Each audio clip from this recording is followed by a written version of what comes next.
বন্ধুরা, আশা করি সবাই ভালো আছেন। তো বন্ধুরা, এখন আমি যে ছবিটার বিষয়ে কথা বলবো সেটা প্রসেনজিৎ এবং অনু অভিনীত ছবি, এবং প্রসেনজিৎ, অনু এবং রঞ্জিত মল্লিক অভিনীত ছবি, যেটার নাম হচ্ছে সূর্য।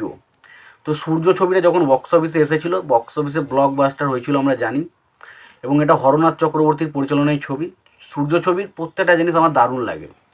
প্রথমত সূর্য ছবিটার গল্পটা যদি ছোট্ট করে আমি বলি, তো সূর্য ছবিটা যে আর কি, প্রসেনজিৎ তার অতীতে একটা ঘটনা ঘটে গেছে। তার বাবাকে এক এক তার একজন মানুষ মেরে দেয়, এবং সে কেন মারে, এবং তারপর সে তার প্রসেনজিতের বাবার সম্পত্তি সব নিয়ে নেয়। এবং পরবর্তী সময়ে প্রসেনজিৎ যখন সেটা জানতে পারে, তখন সেটার প্রতিশোধ নিতে সে সেই গ্রামে আসে, এবং তারপর সে কি প্রতিশোধ নিতে পারে। তো সেইটাই হচ্ছে সিনেমার মেন বিষয়বস্তু। এর থেকে বেশি কিছু জানতে গেলে সিনেমাটা আপনাকে দেখতে হবে। তো সিনেমার মধ্যে দেখুন, বেশ কিছু জিনিস ছিল যেগুলো আমার খুবই পছন্দ হয়েছিল। প্রথম হচ্ছে, এই ছবিতে যেভাবে ভিএফএক্সের কিছু কাজ করা হয়েছিল, সেটা এখন এই মুহূর্তে দেখলে কিন্তু ওভার দ্য টপ লাগবে। যে প্রসেনজিৎ একটা জায়গায় দাঁড়িয়ে রয়েছে, সে যখন প্রথমে এন্ট্রি নিচ্ছে সূর্য থেকে, সেই জায়গাটা দেখতে ভালো লাগে। সেই সময় যখন ছোটোবেলায় দেখেছিলাম, বিশাল এনজয় করেছিলাম সেই বিষয়টা। বাট এখন মনে হবে, এখন যদি দেখায়, সে এইটার মধ্যে কিন্তু অনেক রকম প্রশ্ন চলে আসবে, কারণ একটা সূর্যর কাছ থেকে কে কীভাবে বেরোতে পারে। তো সেই জিনিসটা সত্যিভাবে ইললজিক্যাল ছিল, বাট সেই সময় কিন্তু মজা লেগেছিলো। বা একটা সিন রয়েছে দেখবেন, যেখানে প্রসেনজিৎ আর কি দীপঙ্কর দের বাড়িতে যাবে, এবং সেখানে সে কিছু কথাবার্তা কাটাকাটি হবে। সেই মুহূর্তে প্রসেনজিৎকে কিছু ভিলেন পেছন থেকে তাড়া করবে, প্রসেনজিৎ জাস্ট এরকম হাতটা ধরে এরকম করবে, আর সেই মুহূর্তে তারা ঝড়ে উঠবে। তো সেই জিনিসটা, কাজটা দেখতে ঘামা লাগছিল, বাট এখন যদি আমি এই মুহূর্তে যদি এইসব বিষয় নিয়ে আলোচনা করি, অনেকে সেই জিনিসটা মানে কী বলবো, ওভার দ্য টপ লাগবে, তার পাশাপাশি ইললজিক্যাল বিষয়বস্তু লাগবে। তো সেই জিনিসগুলো তখন সেই মুহূর্তে কিন্তু বিশাল মজা দিতে পেরেছিল। তো এখানে সূর্য ছবির যে বিষয়গুলো আমার সবচেয়ে ভালো লাগে, প্রথম হচ্ছে সূর্য ছবির ডায়লগ থ্রোগুলো। সূর্য ছবিতে যে ডায়লগগুলো ছিল, সেটা সত্যি কথা বলছি খুব ভালো। এবং স্পেশালি দীপঙ্করদের ক্যারেক্টারটা তো বলতে হবে। দীপঙ্করদার ক্যারেক্টারটা যেভাবে লেখা হয়েছিল এবং যেভাবে সে ডায়লগগুলো থ্রো করেছিল না, জাস্ট প্রত্যেকটা ফ্যামিলি অডিয়েন্সই ডায়লগগুলোকে বিশালভাবে এনজয় করেছিল। বিশাল একটা, তার ডায়লগ থ্রোটাই অন্যরকম ছিল। এবং তার পাশাপাশি প্রসেনজিতের সাথে দীপঙ্করদের যে কম্বিনেশনটা, সেটা দারুণ জমতো সেই মুহূর্তে।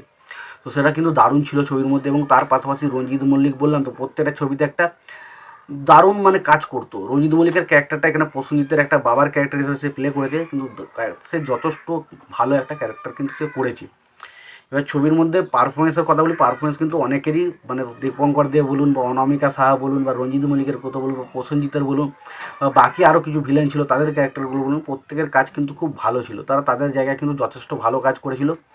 এবং তার পাশাপাশি এখানে নায়িকার যদি ক্যারেক্টার বলে, নায়িকার ক্যারেক্টারটা আমার খুব একটা আহামরি কিছু মনে হয়নি। বাট তাকে মনে হয়েছিল একটা হিরোর যে একটি থাকতে হয় একজন হিরোইন, তো সেই হিসাবে কিন্তু রাখা হয়েছিল। তার যে ছবির মধ্যে খুব ইম্পর্টেন্ট বা কিছু একটু গুরুত্ব ছিল, সেটা কিন্তু আমার ছবিটা দেখতে এসে একবারও মনে হয়নি।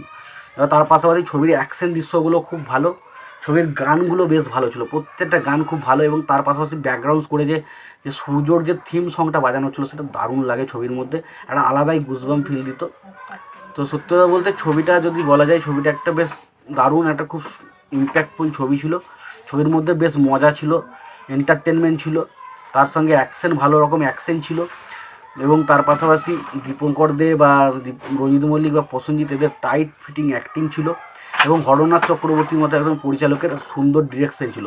তো ছবিটা এক কথা বলতে খুব ভালো একটা ছবি ছিল। এবং এখনও পর্যন্ত ছবিটা আমি দেখি বারবার করে, ছবিটা দেখতে খুব ভালো লাগে। ছবিটা খুব এন্টারটেনের ছবি। এবং এটা একটা স্পেশালি তেলেগু একটা জুনিয়র এনটিআর একটা ছবি থেকে কপি করা, কিন্তু বাট জুনিয়র এনটিআর ছবিটার থেকে আমার কিন্তু সূর্য ছবিটা দেখতে বেশি বেটার লাগে। এবং সূর্য ছবিটা সত্যি কথা বলতে খুব ভালোভাবে বানানো হয়েছিল। এবং সেই সময় সত্যি কথা বলতে কমার্শিয়াল ছবি যে এত ভালো কেন চলতো, সেই ছবিগুলো দেখবেন তাহলে বিশ্বই প্রমাণ পাবেন। তো অবশ্যই সূর্য ছবিটা খুব ভালো একটা ছবি। তো এই ছবির আর যেটা বলতে আমি ভুলে গেলাম, এই ছবির ইমোশনাল পয়েন্টগুলো কিন্তু দারুণ।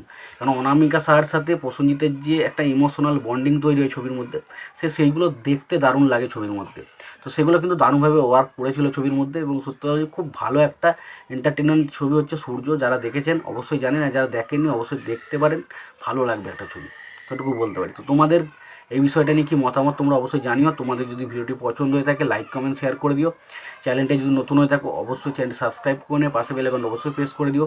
ভালো থেকো, সুস্থ থেকো, দেখা হচ্ছে পরের ভিডিওতে।